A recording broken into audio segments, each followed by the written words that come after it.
Okay. Hi, everyone. Welcome to today's program. My name is Leah Desher, and I'm the Education Outreach Specialist for DIPSNY. Before I really dive into things, I just have a couple of quick housekeeping notes to mention. If you have any sound or technical issues today, please let me know in the chat box with a direct message, and I'll do my best to help you out. So the teach-in portion of this program is going to be recorded, but our conversations afterwards will not. And that recording will be available on our YouTube and also sent out to all registrants within the next week or so, as well as a PDF of the slideshow and any additional resources that may come up during today's session. So first, I just wanted to share a little bit about the Documentary Heritage Preservation Services for New York program. DIPSNY, as we like to call it, is a program of the New York State Archives and the New York State Library that provides free planning and education services to support the vast network of collecting institutions such as archives, libraries, historical societies, museums, and other organizations that safeguard and ensure access to New York's historical records and library research materials. DIPSNY services are provided by the Conservation Center for Art and Historic Artifacts and include archival needs assessments, preservation and condition surveys, strategic planning assistance, and access to a variety of educational programs, such as today's dialogue. So to learn more about our services, you can visit us at dhpsny.org. And now I'm going to quickly pass things over to John to sort of situate today's program within the larger work being done at the state level. Okay, thank you, Leah. Yeah, the State Archives and State Library, and by extension DIPSNY, are part of the State Education Department that is sort of governed by the Board of Regents. And in 2021, the Board of Regents sort of published their culturally responsive sustaining education framework that's designed to create student-centered learning environments that affirm racial, linguistic, and cultural identities. And as a result, we chose to undertake similar work, sort of parallel to what the Regents were doing for the cultural heritage community in New York State. And this is how we arrived at the DIPSNY dialogues and webinars. So this work operates in a larger context of the State Education Department, and we're happy to be here doing it. So thanks, Leah. It's back to you. Thank you, John. So today's program is actually directly tied into our upcoming workshop series, Collective Wisdom, Collaborative Learning to Support Your Community Archiving Projects. So this is going to be led by Natalie Milbrook, CUNY's university archivist and the founder of the Queen's Memory Project. And this workshop will invite attendees to engage in collaborative learning through the exploration of opportunities and challenges commonly encountered in community archiving projects. So this free workshop is being offered at 6 different locations across the state. And to learn more and register, you can go to dhpsny.org/workshops. And so because DIPSNY is positioned as a sort of resource and connector for cultural heritage organizations throughout New York, we've recognized that it's really important for our efforts to be more actively engaged and doing and fostering anti-racism work within our field. So for this reason, we've been working with ARIA Strategies to get a sense of what type of work our constituents are already doing and where folks like you across the state are interested in further developing their learning. So ARIA Strategies is a firm that provides mission-driven solutions for nonprofits based in Rochester, New York, that DIPSNY has been working with for a few years now to produce anti-racism content for collecting institutions. So we're really grateful to have ARIA facilitating this program today. And with that, I'm going to pass things over to ARIA to set the space for us. Thank you all for joining. Thank you, Leah. Thank you, John. Hey, everybody, it's Aria. I'm so happy to be with you again this month. Like Leah shared, I am the leader of a really cool consulting team who works with museums, libraries, and archives across New York State, as well as other tax-exempt organizations. And I'm so happy to be with you today and our co-facilitators to talk a little bit more about participatory and community archiving. Just a few reminders about what we're actually doing here together. Our 2025 theme is about collections for the future of New York. And our guiding question is, what can we as practitioners in the field, both paid and volunteer, do to build and steward collections for the communities of tomorrow? So I know some of you are popping your information into the chat. I'd love it if everybody could share their name, your organization and location, and let us know what you're hoping to get from this session. This helps us make sure we hit the high points of what you want to learn about and talk about. These are the agreements and norms that we've been using since you all created them in 2022. Lead with love. This is the journey. Drop the mic, step up, step back, speak for yourself and your own experiences, inhabit the qualities of inclusion and respect and mutual positive regard. Use direct communication, come to the space teachable, open your mind, really listen, stay engaged, speak your truth, experience discomfort, expect and accept non-closure, ask questions of us in the chat or message us directly. And also, I'll mention our anonymous question catcher in a little bit. Be responsible for what you hear, use I statements, assume best intent, and most importantly, love each other into education. So today's structure includes some interactive whole group conversation. We're going to use that to build community, share information, have some discussion and debrief, and make some plans for the future. To start us off, after I'm done setting the space, we'll hear from some practitioners in the field and we'll learn from their expertise. So ask questions and get comfortable with discomfort. Expect to feel curious, frustrated, heard, confused, and surprised, among many other things. Today, we're going to spend some time getting an overview of participatory and community archiving.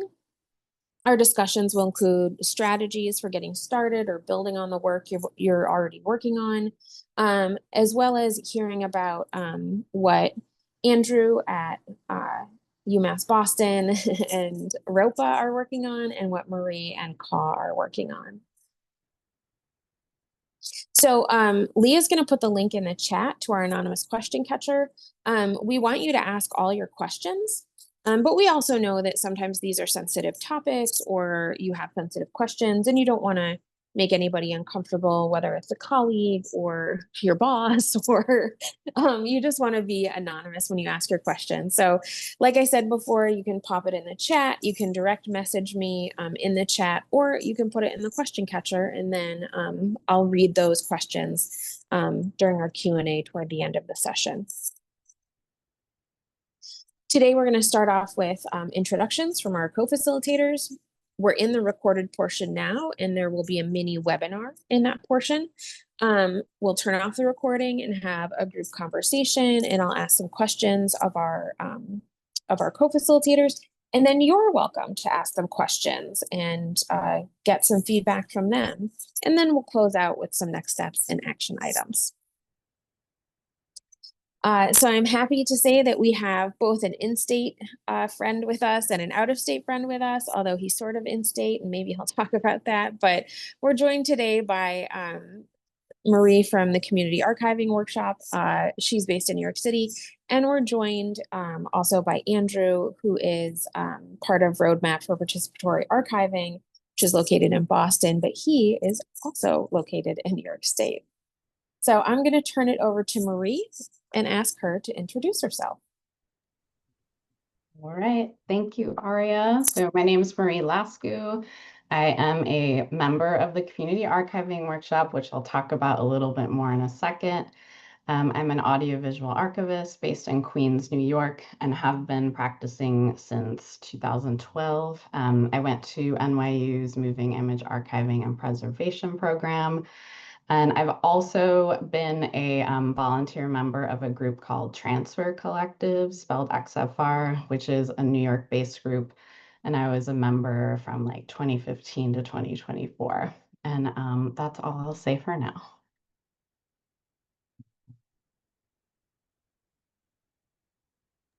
Awesome. Andrew, would you like to introduce yourself?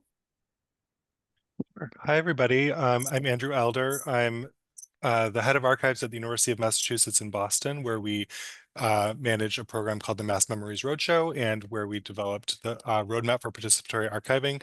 I also want to briefly mention there's a blast from the past, Maggie McNeely on the call, which I think is really exciting. Hi, Maggie. And so I've been at UMass Boston since 2010 in a couple different roles, but yeah, and a lot of my work here focuses around kind of departmental management, but then also participatory archiving work. I've also, for about 20 years, have been a volunteer archivist with the History Project, which is a community-based archives in Boston that focuses on documenting Boston and the region's queer community. And that, I think, informs a lot of kind of how I come to this work, being in a big institution. Yeah, I'm excited to chat with you all today. Awesome. Thanks, Marie. Thanks, Andrew.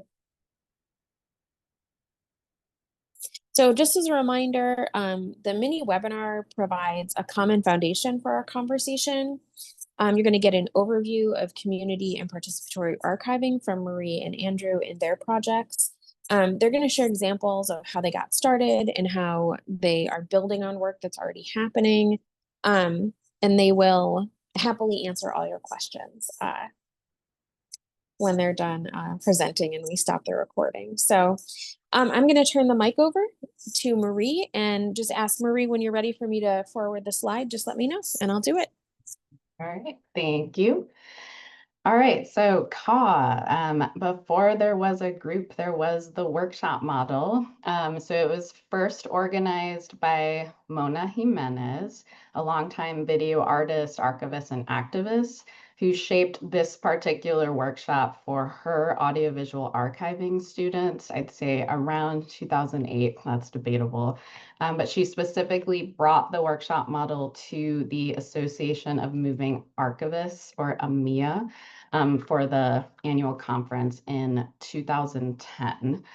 So Mona's entire approach to archiving, as I discovered and it was taught to me, really emphasized championing trained archivists who come out of the institutional archive and going into the community, whatever that may be, to actively assist as needed, to skill share, and without the express intention of collecting.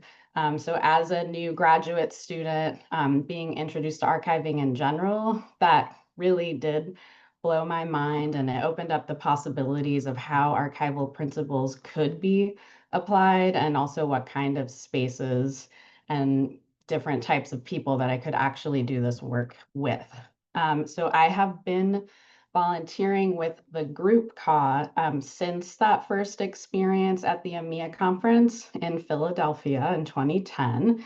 And again, I was a student in NYU's Moving Image Archiving and Preservation program until 2012, which Mona was a professor in until just a few years ago. And I've been a core organizing member of the CAW group since 2014, and that basically means leading the organization of the annual workshop year after year. And we are still a project of the Association of Moving Image Archivists. Next slide, please.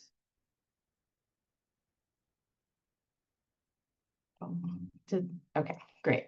So the annual AMIA conference CAW is how a majority of past and current CAW group organizers became involved over the years. And again, most people are trained audiovisual archivists. We have plenty of members who work at institutional archives. So as demand for the workshop outgrew our one annual conference that we were built around, we began to pursue grant-funded projects to both expand the model and create more opportunities for community engagement. In 2022, with support from the Mellon Foundation, we began the process of pursuing very seriously becoming our own autonomous organization, beginning with a strategic planning process. And we're really in the middle of that transition. So on the slide right now are the mission statements, again, both for the model and the collective.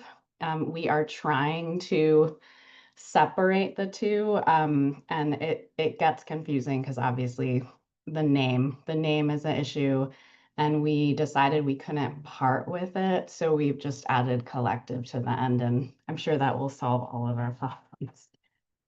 So the basic workshop model brings together experienced audiovisual archivists to partner with local volunteers for a day-long workshop that will assess and inventory as many AV materials as possible. And we've really nailed down an average of about 200 to 300 items. You have about 25 to 30 people for the day. So inventorying items and in the process providing hands-on training for local volunteers so they can ideally carry on the work in the future. The workshop is intended to provide basic information about AV archiving and the collection items being worked on to enable the group to understand risks to the items and the item condition, identify items of greatest research value and quality, set priorities for preservation and access, and communicate to others, management, the content and status of the collection. So the CAW Collective, as we now call ourselves, is the core group of people who have developed the model over the years and actively seek to bring the workshop outside of, again, just the annual EMEA conference. The current collective is 7 people, and there are satellite volunteers who work on specific projects. You know, people dip in and out whenever they can. Next slide, please. So our first major evolution occurred in 2018. We applied for our first federal grant and received it from the Institute of Museum and Library Services in order to bring the workshop, again, beyond just the annual conference. And in this instance, we targeted 3 geographic regions in the US, the West, the Midwest, and the Southeast. And at that time, each region had a designated CAW member. It happened to be where they worked. And their affiliated institutions served as anchor sites to create regional networks of other community representatives who came to learn how to organize a CAW, experienced a CAW, and then went off and organized their own cause. So just like building a web. We wanted to ensure with this project that the CAW model was easily reproducible, regardless of whether or not we were a part of it, and to create more open source documentation to support that. And that's all on our website. So bolstered by this successful application, it was a really big deal to get our first federal grant. We began to seek out other opportunities. And around that same time, that included 3 of us having the opportunity to work on an 18-month contract with the Smithsonian Institution, where we surveyed the AV collections of 11 Smithsonian institutions. And one of those institutions was the National Museum of the American Indian. The head of archives at the time, Michael Pon, recommended that we submit a proposal to do our workshop as part of the annual conference for the Association of Tribal Archives, Libraries, and Museums, or ATALM. He felt strongly that the model would be welcomed, and we were excited again to branch out to a brand new organization and a community without the safety net of AV archivists who were already very familiar with the event. Next slide, please. So ATALM is an international nonprofit organization that maintains a network of support for Indigenous programs, provides culturally relevant programming and services, and encourages collaboration among tribal and non-tribal cultural institutions. So Michael Pond connected us with ATALM. They invited us to submit a proposal to do a pre-conference workshop, not dissimilar to EMEA, and this was accepted for their October 2018 conference held in Prior Lake, Minnesota, in the Shakopee Metawakan Sioux community. We partnered with the Medway-Ganonid Library and Tribal Archives of Red Lake Nation. They were represented by 2 staff members at the time, Jen Hart and James Cloud, both of Red Lake Nation.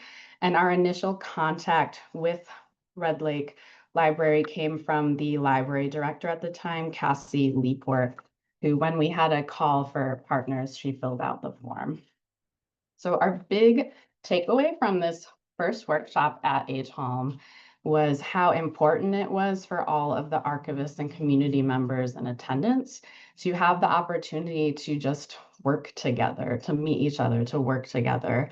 Many expressed how isolated they were and that opportunities for collaboration were rare due not just to resources, but geographic barriers.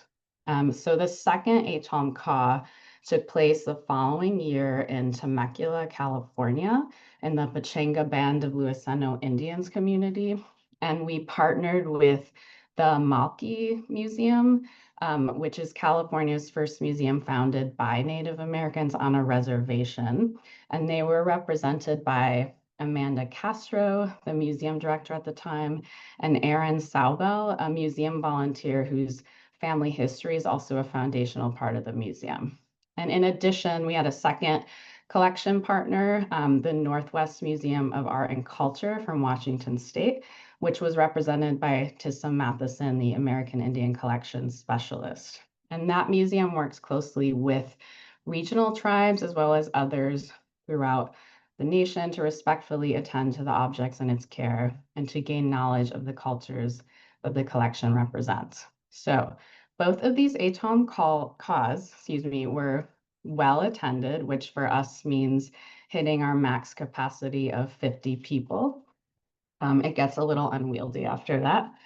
And ATOM received enough feedback from participants requesting similar opportunities for more tribal archives and archivists. And as if on cue, a funding opportunity opened up through the National Endowment for the Humanities, and we applied for the grant in partnership with ATOM, again, specifically to do a series of workshops with tribally held collections across the US, so we would go to the collections.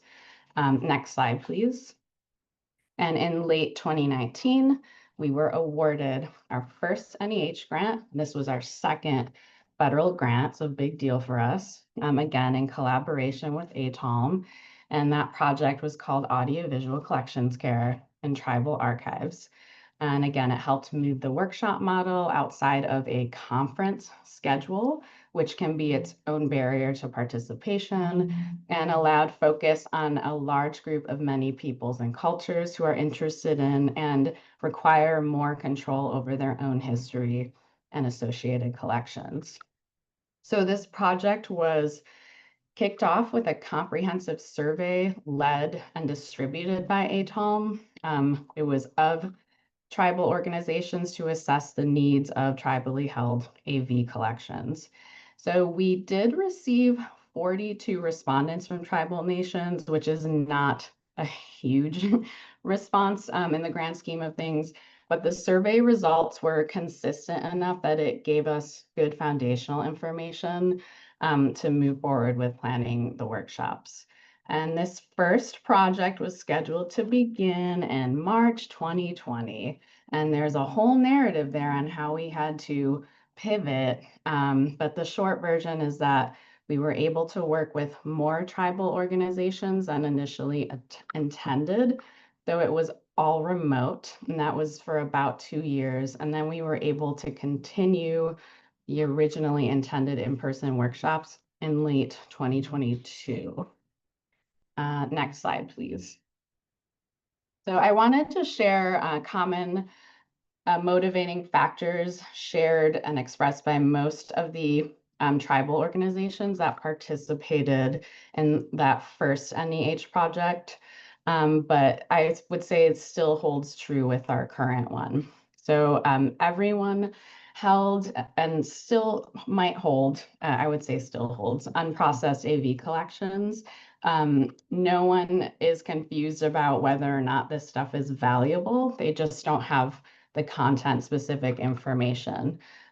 These collections are known to contain documentation of endangered traditions within these communities, such as storytelling, song, dance, not to mention languages that are endangered and can provide an opportunity for tribal members to relearn them. There are oral histories with information not captured in any other format except an audio recording. There's documentation of the establishment of autonomous tribal governments and the organizations which now hold the collections. All of our partners in this project have repatriated recordings, and many of these recordings contain content that should not have been recorded or were recorded in unethical circumstances. But in their current form and state, The tribes recognize that these recordings contain information that is valuable to the tribe and can now be used as sources to pass on knowledge that would otherwise have been lost. So please repatriate. All of our partners believe they will begin to discover more recordings through the inventory process. This is true for everyone. All of our partners believe that if they can demonstrate their ability to preserve AV recordings and make them accessible internally, and this is true of non-AV material as well, that if they can demonstrate their ability to both care for and provide access to safely, then their other community members will be willing to bring more recordings and material to them. So this is an important opportunity to not just grow the collections, but strengthen their shared history. Next slide, please. Mia, Atom, and Ka wanted to continue our partnership, and we reapplied to NEH for a similar, slightly expanded project called Expanding the Circle of Care for Audiovisual Collections and Tribal Archives. This project kicked off in March 2024, and we managed again in 2 workshops and a new digital readiness webinar before all grants were unceremoniously cut off in April 2025. So we are all dealing with this fallout and are in the middle of figuring out next steps. I just wanted to acknowledge this happened without getting into details, although I can when this isn't recorded. Next slide, please. So I do want to say that the funding and support that CAW has received over the last half decade or so has allowed us, without a doubt, to develop longer relationships with our partner organizations, support stronger regional networks, and have more continuity in our projects. We've been able to leave workshop collection partners with a preservation plan for their AV media to help them move forward after just the workshop day. In some cases, partners have received preservation funds to support digitization or other preservation-related efforts for their AV collections. This has radically expanded the impact of the workshop that we do, and it means that our group has grown as both the model and what the group is capable of. And we want to expand beyond the model as well. So as we began our strategic planning process in 2022, it became important to us to clarify the mission and vision for a community archiving workshop. We spent time discussing what social justice means to us and how we work. And we developed this social justice value statement. So for the sake of time, I will not read it out. I hope you will spend some time with it, but it's also available on our website. So as CAW Collective expands, we hope to achieve consistent operations by becoming eventually our own independent entity and continue providing consistent services through mission-driven projects, not just around grant-funded projects. And we're hoping to become our own organization, employing full-time and part-time employees by 2027. Wish us luck. We hope to expand the workshop model to include more formats. And I want to acknowledge that people have been doing these types of workshops, before us. They do them with materials other than AV. We just all don't get to connect with each other. And we've certainly done this model with non-AV materials. We just never have the bandwidth afterwards to codify it. And Natalie knows it's very possible. So again, we would like to more formally expand the model and documentation to include digital media, photographic materials, and paper as us AV archivists kind of overgeneralize non-AV. We also had the opportunity to pilot a digital readiness module intended for workshop attendees. It was more of a post-workshop thing. We're just trying to get that digital stuff in there. And in January of this year, we started a second grant-funded project to continue a partnership with WILS, formerly Wisconsin Library Services, utilizing their digital readiness toolkit, which guides our community partners. Not their toolkit is great, but we assisted them in adding more AV specific resources to it. And the project we've done together, the current one, we're working with 4 partners, again, in different geographic regions to assist them in focusing more on digital projects, which is a general way of saying not just digitization, but working with born digital files or organizing files that have piled up on a server from your vendor, even just working on, file naming conventions or just more of the digital end of things. And we are also planning to pilot a fellowship project next year with the hopes of integrating a paid fellow position as a part of every workshop we deliver. That's a dream scenario for us. Okay, next slide, please. So before I wrap up, I want to highlight 2 fairly recent, concrete, and personal examples that drive our work. In 2023, during the first NEH project, we had the opportunity to organize 2 in-person workshops in Alaska, one in Kodiak and one in Anchorage. During our Kodiak workshop, community volunteer Kuginkadu, who's pictured here, a Tlingit tribal member, was inventorying Tlingit language audio cassette tapes held by one of our 3 collection partners for that workshop, the Gold Belt Heritage Foundation. And they are a not-for-profit organization that is managed and governed entirely by Alaska Native people. So while inventorying, Kuginkadu realized that one of the tapes she was working on contained a recording of her great-great-grandmother.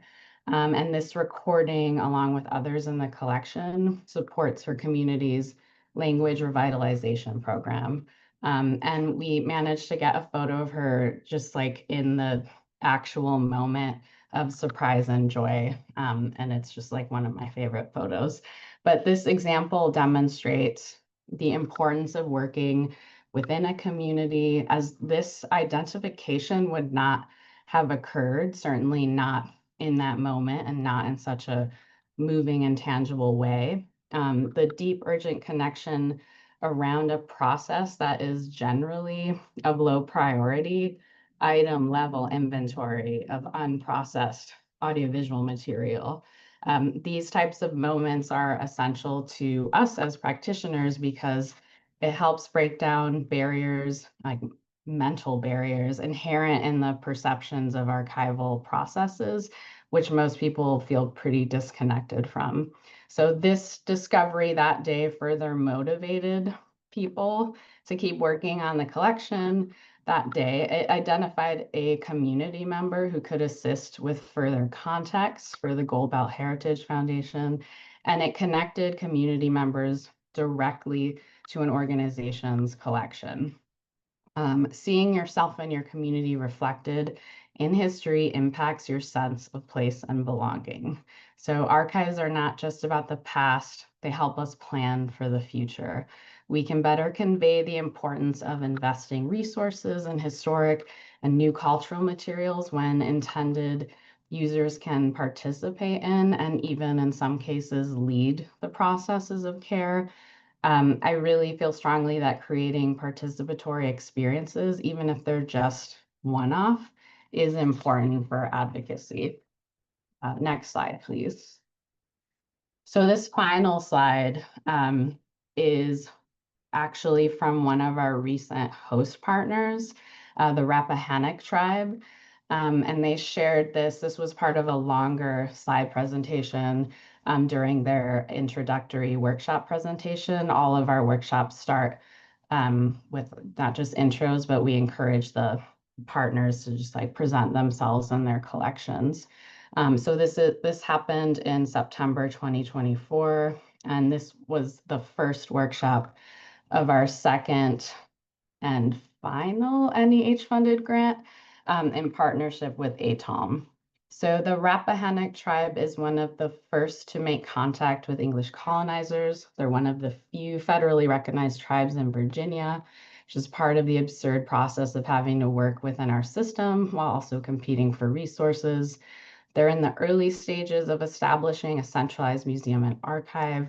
It's one of dozens of current projects to support the Rappahannock tribe and other regional tribes' historical and cultural identity and fight for autonomy under a system that would rather they not have existed at all.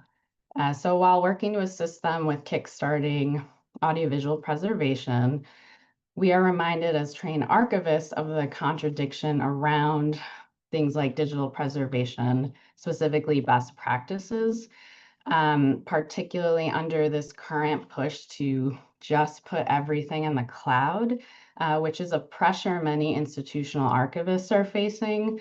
And to be clear, it's not specifically an archival standard being pushed by the profession, but a standard imposed by whoever is in charge of tech infrastructure and management, and often outside of the archives department, like always, and outside of the profession.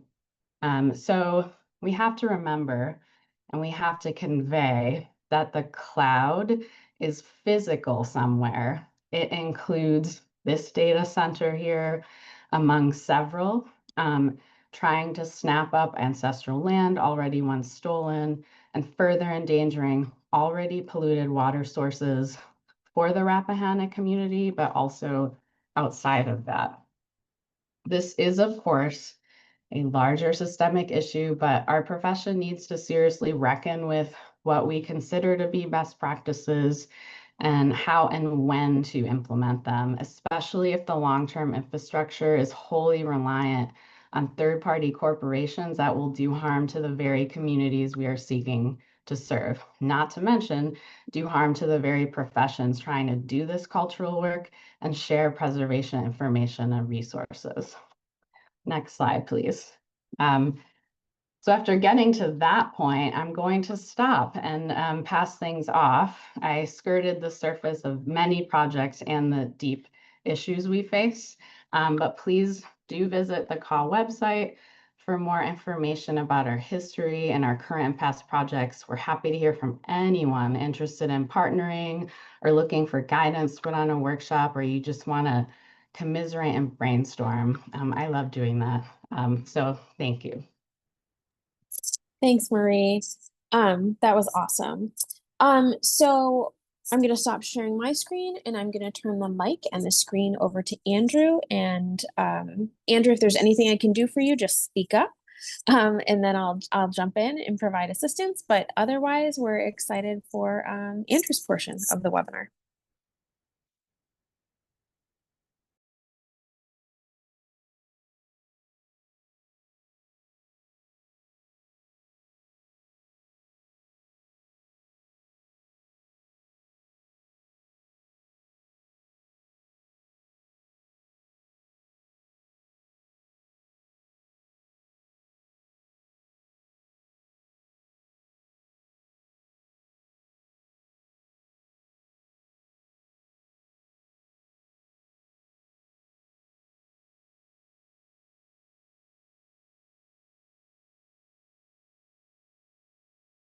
Sorry, I'm muted.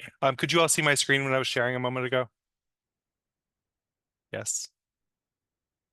Yeah, but Okay. we still have the presenter's view. Yeah. Sorry, I couldn't see everything for a minute. Hello, everybody. So I'm going to start today by providing an introduction to participatory archiving and to discuss its relationship to community archiving work. I'm then going to talk about the Mass Memories Roadshow, the participatory archiving program we run out of UMass Boston. Lastly, I'm going to discuss the development of the roadmap for participatory archiving, or what we call ROPA, and provide an overview of the platform. It was actually really interesting hearing Marie's talk. Like I'm not going to go into this a lot today, but the development of ROPA, which launched in 2022, we can actually date back the the ideas for this were started around 2013 and 2014 for us. And it started, there was a small local grant. We received an NEH grant. And we ultimately received an IMLS grant, which I'll talk about. But it is this thing that it was kind of stewing for something like 10 years. So what is participatory archiving? Participatory archiving is a broad term and a relatively new one describing activities that have been underway for a number of years. For the purposes of today and ROPA, I'm specifically talking about archival initiatives that originate from cultural heritage institutions like libraries, archives, and museums, and that include significant archival participation from individuals and communities that the archival records are created by or are about. This participation goes beyond initial record donation, however. With participatory archiving initiatives, cultural heritage professionals and community members share authority in the work of appraising and describing archival materials. Participants choose which records will be preserved, and their descriptions of these items are often used in the records and finding aids that are created. Participatory archiving is related to, but distinct from community archives. We think of community archives as more independent initiatives, while participatory archiving is, for us, a collaborative practice that involves institution-based professionals working together with community members and potentially with community-based archives. There are two primary ways that participatory archiving collections are built. The first is through in-person collection day events or programs. These are things many people might be familiar with. And then through online portals where people can contribute items and stories. Some examples of these include the History Harvest, which is a program out of the University of Nebraska and used in conjunction with history undergraduate student projects at many colleges and universities. This has been a popular program for several years, but I'm actually a little uncertain about where the project stands. We shared various resources from the History Harvest on ROPA, but many seem to have been taken down over the past year. An example of a virtual participatory archiving initiative is the Harvey Memories Project, established by libraries and cultural organizations in Texas to document the impacts and stories of Hurricane Harvey in 2017. In their online repository, users can find memories and digital artifacts, but they can also share their own stories, images, and recordings.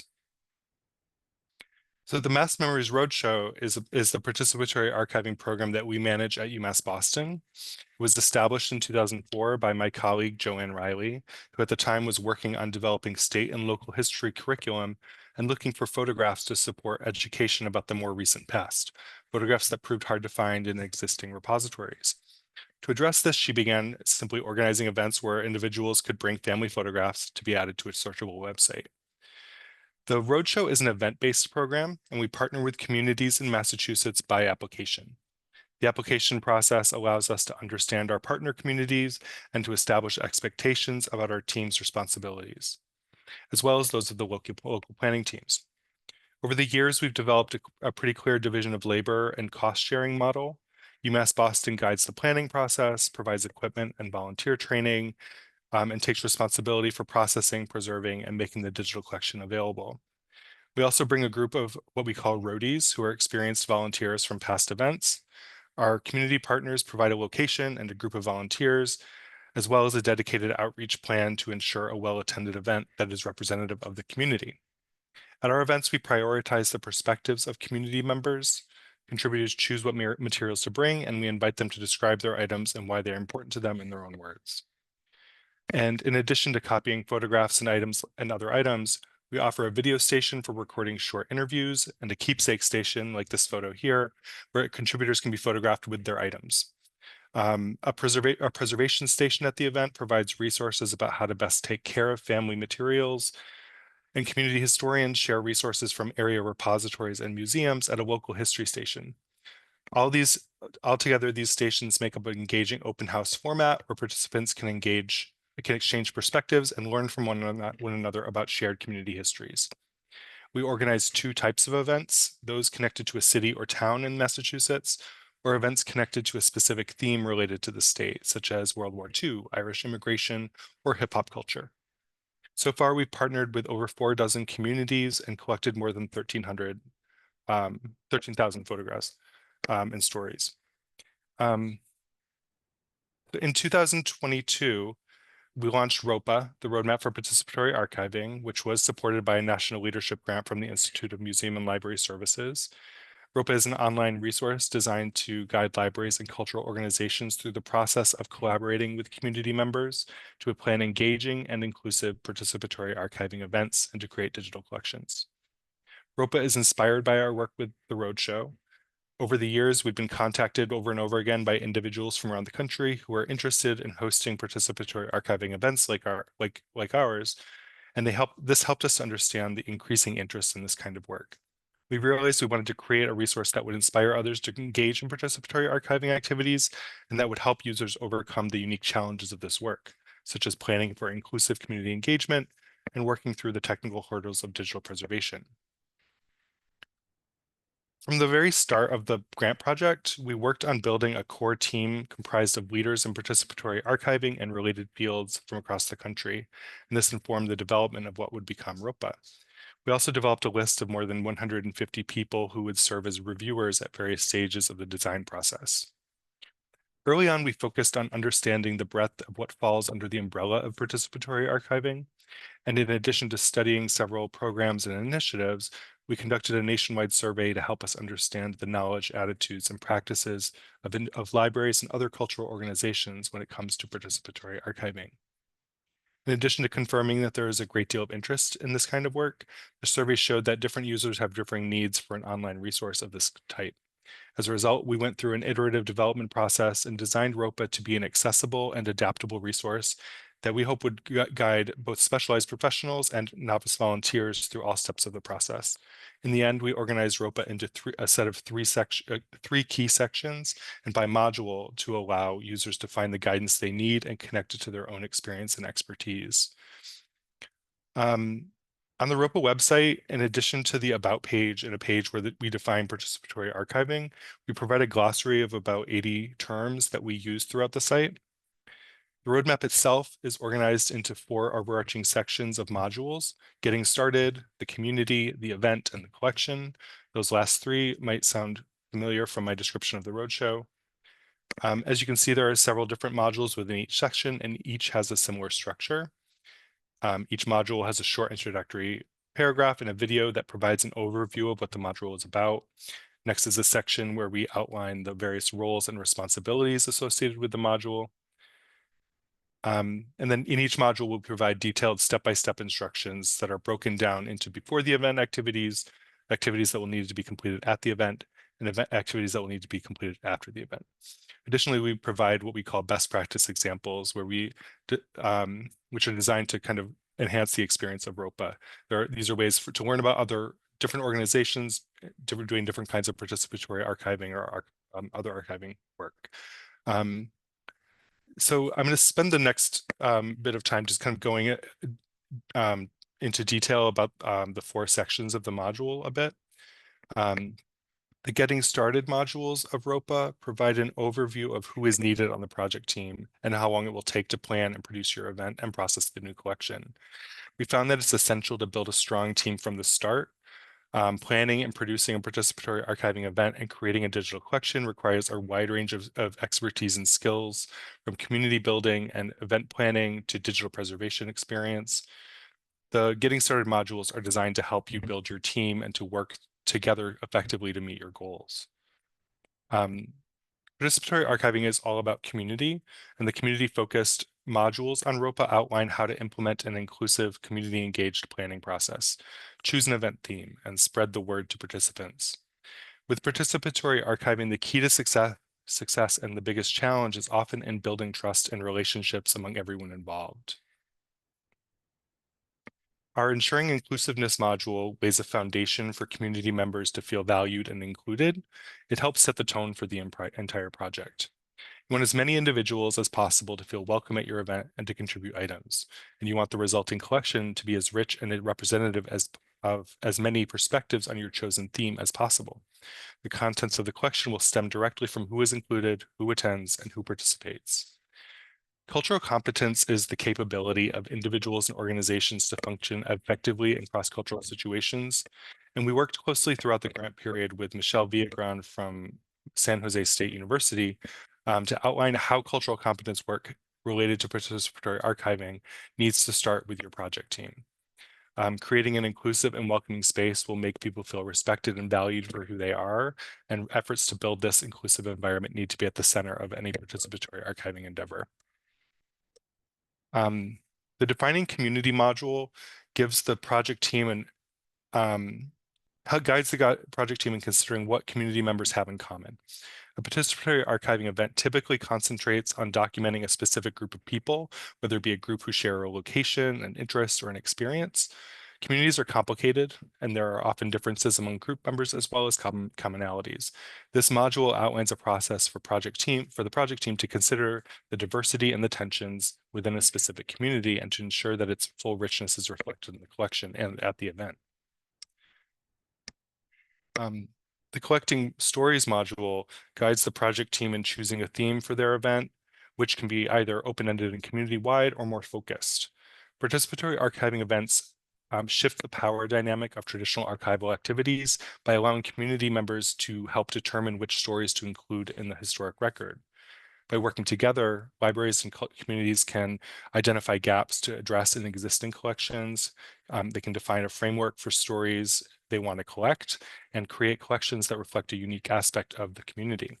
For example, the Your Story is the Peninsula Story program in Palos Verdes, California, noted that their existing collection had little information about the peninsula's transition from an agricultural to a residential community. So to address this, they worked with community members to plan an event encouraging people to contribute images and stories related to that topic. So the defining and community and collecting stories modules prepare your team to launch a focused publicity effort to spread the word about your event to potential contributors. The engaging participants module addresses the complexity of doing effective outreach. The success of your event and resulting collection hinges directly on attendance. So determining the most effective way of communicating with community members and motivating them to attend is key.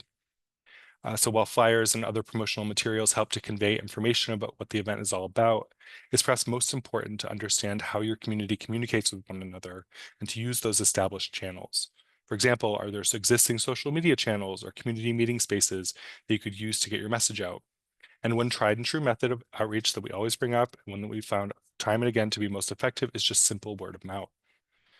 So the event modules explain how to organize a successful event using multiple stations.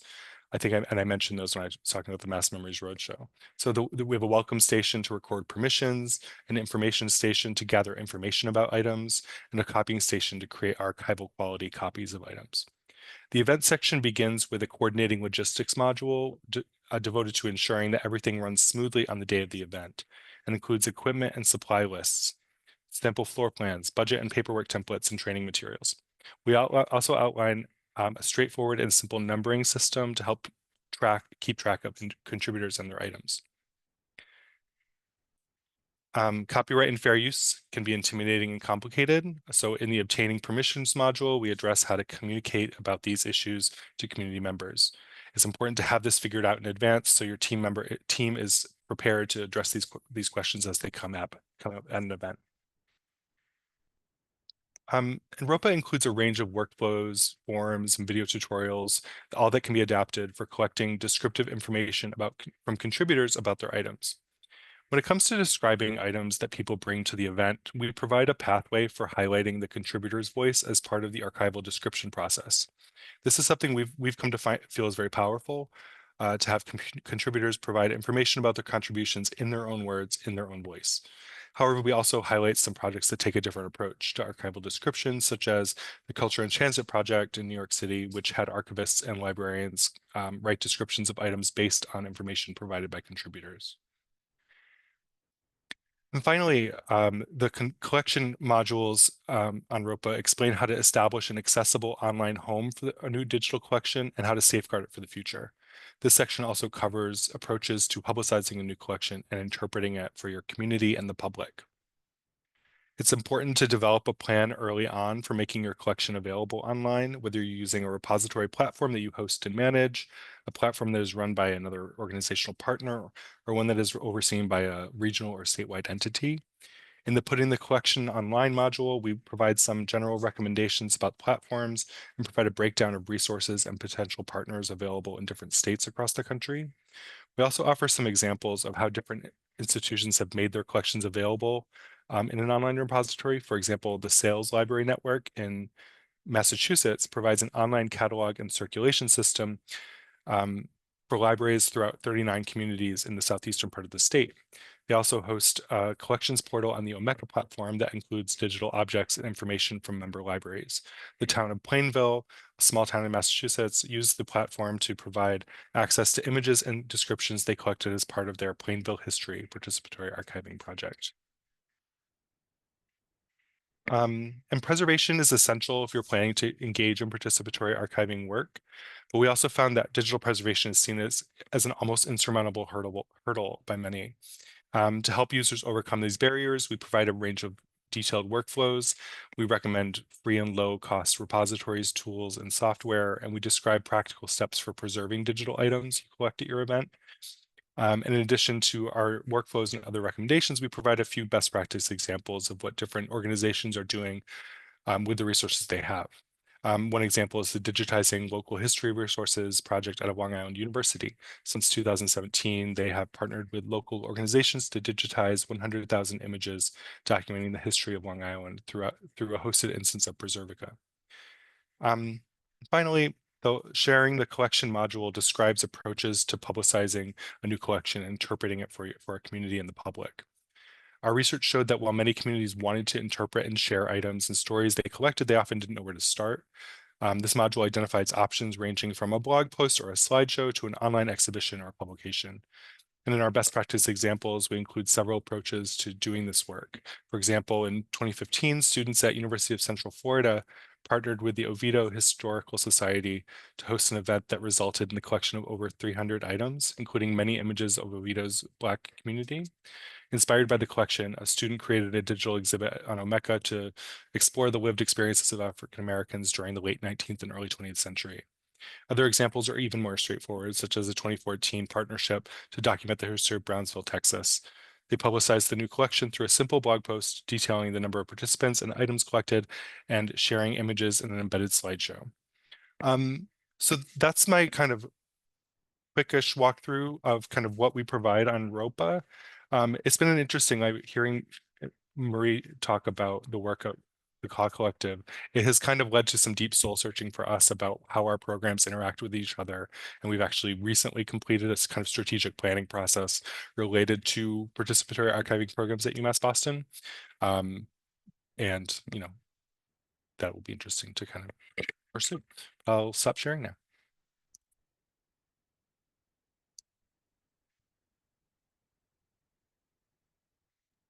Thank you, Andrew. Leah, can we stop recording?